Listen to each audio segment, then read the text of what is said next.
ఈ వీడియోలో మనం ఓమ్స్ నియమం వాడి లెక్కలను ఎలా చేయాలో నేర్చుకుందాం. ఇక్కడ మొదటి ప్రశ్నను చూద్దాం. ఒక బల్బు లోపల ఉండే సన్నటి తీగ అంటే ఫిలమెంట్ ఉంటుంది కదా, దానికి రెండు చివర్ల మధ్య పొటెన్షియల్ భేదం అంటే పొటెన్షియల్ డిఫరెన్స్ 100 వోల్ట్స్ ఉన్నప్పుడు అందులో 2 యాంపియర్ల కరెంట్ వెళ్తోందని అనుకుందాం. అయితే ఆ ఫిలమెంట్ యొక్క నిరోధం ఎంత అనేది ఇక్కడ ప్రశ్న. ఇక్కడ మనం కనుక్కోవాల్సింది ఆ తీగ కరెంటును ఎంత అడ్డుకుంటుంది అనేది. అంటే దాని నిరోధం R కాబట్టి రెసిస్టెన్స్ ఎంత అనేది కనుక్కోవాలి. లెక్క చేసే ముందు మనకి ఏమేమి ఇచ్చారో పక్కన రాసుకోవాలి కదా. ఒకసారి బల్బులోని ఆ సన్నటి తీగను కరెంటు దారిగా ఊహించుకోండి. ఆ తీగ చివర్ల మధ్య ఉన్న పొటెన్షియల్ భేదం అంటే వోల్టేజ్ 100 వోల్ట్స్ అని క్వశ్చన్లో ఇచ్చారు. కాబట్టి V ఈక్వల్స్ టు 100 వోల్ట్స్ అని రాసుకుందాం. మరి ఈ వోల్టేజ్ వల్ల ఆ తీగలో కరెంట్ ఎంత వెళ్తోంది? కరెంట్‌ను మనం I అనే అక్షరంతో చూపిస్తాం కదా. ఇక్కడ current I equals to 2 amperes అని ఇచ్చారు. ఇలా రాసుకుంటే మనం ఒక సగం లెక్క చేసేసినట్టే. ఇప్పుడు మనం ఏం కనుక్కోవాలి? ఆ తీగ కరెంటుని ఎంత ఆపుతోంది అని, అంటే నిరోధం రెసిస్టెన్స్ ఎంత అని కనుక్కోవాలి. ఇక్కడ ఒక్కసారి ఆలోచించండి. మన దగ్గర వోల్టేజ్ V ఉంది, కరెంట్ I ఉంది. కావాల్సిందేంటి? Resistance R. ఈ మూడింటిని కలిపేదేంటి? అదేనండి ఓమ్స్ నియమం, అంటే ఓమ్స్ లా. ఈ నియమాన్ని మనం ఒక సూత్రంలో రాసుకుంటే V equals to I into Rగా వస్తుంది. ఇప్పుడు మన దగ్గరున్న ఈ నంబర్లు ఉన్నాయి కదా, వీటిని ఈ సూత్రంలో పెడదాం. అవేంటేంటి? V ఈక్వల్స్ టు 100 వోల్ట్స్ మరియు కరెంట్ ఏంటి? I ఈక్వల్స్ టు ఎంత? 2 యాంపియర్స్. వీటిని తీసుకెళ్ళి ఆ ఫార్ములాలో మనం పెడితే అది ఇలా వస్తుంది. 100 ఈక్వల్స్ టు 2 ఇంటూ Rగా. ఇందులో మనకు తెలియనిదేంటి? R మాత్రమే.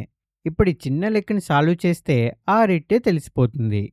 ఇప్పుడు ఈ Rను పట్టుకోవాలంటే ఈ సమీకరణానికి ఇరువైపులా 2తో భాగించాలి.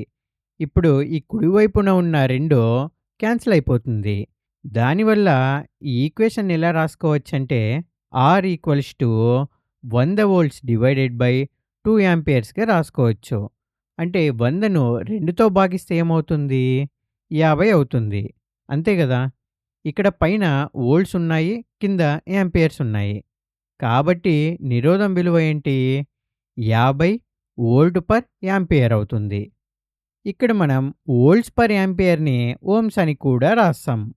అంటే బల్బ్ యొక్క తీగ చూపిస్తున్న నిరోధం 50 ఓమ్స్, అంటే R ఈక్వల్స్ టు 50 ఒమేగా. చూసారా మొదటి లెక్క ఎంత ఈజీగా అయిపోయిందో. ఇప్పుడు ఈ ఓమ్స్లా మనకు మరింత బాగా అర్థం కావడానికి మరో లెక్క కూడా చేద్దాం.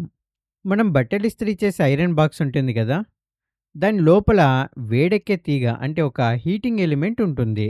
దాని గుండా 6 యాంపియర్ల కరెంట్ వెళ్తుంది. ఆ తీగ నిరోధం 30 ఓమ్స్ అయితే దానికి ఎంత వోల్టేజ్ అందుతోంది అనేది ఇప్పుడు మనం కనుక్కోవాలి. అంటే పొటెన్షియల్ డిఫరెన్స్ కనుక్కోవాలి. మళ్ళీ మనం లెక్కలో ఏమేమి ఇచ్చారో ఒక్కసారి రాసుకుందాం. ఐరన్ బాక్స్ లోపల ఉండే ఆ వేడెక్కే తీగను కరెంటు అడ్డుకునే ఒక నిరోధకంగా ఊహించుకుందాం. అంటే లెక్కలో ఇచ్చిన ప్రకారం ఆ తీగ గుండా వెళ్ళే కరెంట్ ఎంత? I ఈక్వల్స్ టు 6 యాంపియర్స్, అంటే 6 యాంపియర్లు. అలాగే ఆ తీగ చూపిస్తున్న నిరోధం ఎంత? R ఎంత ఇచ్చారు? 30 ఓమ్స్ అని ఇచ్చారు. అంటే 30 ఒమేగా. ఈ రెండింటి ఆధారంగా ఆ తీగ చివర్ల మధ్య, అంటే ఇక్కడ కనిపిస్తుంది కదా, ఈ తీగ చివర్ల మధ్య V ఎంత అనేది మనం కనుక్కోవాలి. మళ్ళీ మనం ఇక్కడ క్లియర్‌గా గమనిస్తే ఇక్కడ 3 వచ్చాయి మళ్ళీ. ఏంటవి? V, I, R. ఈ మూడింటిని కలిపేదేంటి? మళ్ళీ ఓమ్స్ నియమమే, అంటే ఓమ్స్ లా. కాబట్టి మీకు ఎలాంటి డౌట్ లేకుండా మళ్ళీ V ఈక్వల్స్ టు IR అనే ఫార్ములాను ఇక్కడ వాడేసుకోండి. ఇప్పుడు ఆ I మరియు Rలో వచ్చిన నంబర్లను తీసుకొచ్చి ఇక్కడ ఓమ్స్ నియమంలో పెడదాం. అప్పుడు మన సమీకరణం ఏమవుతుంది? V ఈక్వల్స్ టు 6 యాంపియర్లు ఇంటూ 30 ఒమేగా అవుతుంది. అంటే 6ను 30తో గుణిస్తే 6 మూల 18, కాబట్టి 180 వస్తుంది.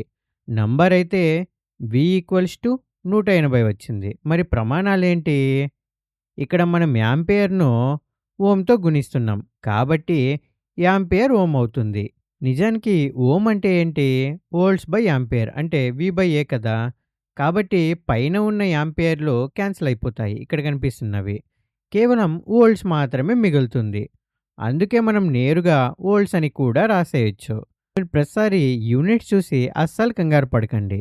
కరెంట్ ఎప్పుడు యాంపియర్‌లలో, వోల్టేజ్ ఎప్పుడు వోల్ట్స్‌లో, నిరోధం అంటే ఏంటి? రెసిస్టెన్స్ ఎప్పుడు ఓమ్స్‌లో ఉండేలా చూసుకుంటే చాలు. కాబట్టి మనకు ఫైనల్‌గా ఆన్సర్ ఏంటొచ్చింది? Voltage V equals to 180 volts అని వచ్చింది. చూసారు గదా! ఓమ్స్ నియమాన్ని అంటే ఓమ్స్ లాని వాడి సర్క్యూట్ లెక్కలను ఎంత క్రమపద్ధతిలో సులభంగా చేయొచ్చో ఈజీగా మీరే జూసారు. ఇక్కడ సారాంశం ఏంటంటే వోల్టేజ్, కరెంట్ మరియు నిరోధం ఈ మూడింటిలో ఏ 2 వచ్చినా సరే మూడో దాన్ని కనుక్కోవడానికి మనం ఎప్పుడూ V ఈక్వల్స్ టు ఐఆర్ అనే సూత్రాన్ని వాడొచ్చు. ఎలక్ట్రిసిటీ పాఠంలో ఈ సూత్రం అంటే ఏంటి? ఈ ఓమ్స్ లా అనేది ఒక పునాది లాంటిది. కాబట్టి V ఈక్వల్స్ టు ఐఆర్ అనే ఈ ఫార్ములాను మీరు ఎప్పటికీ గుర్తుంచుకోవాలి.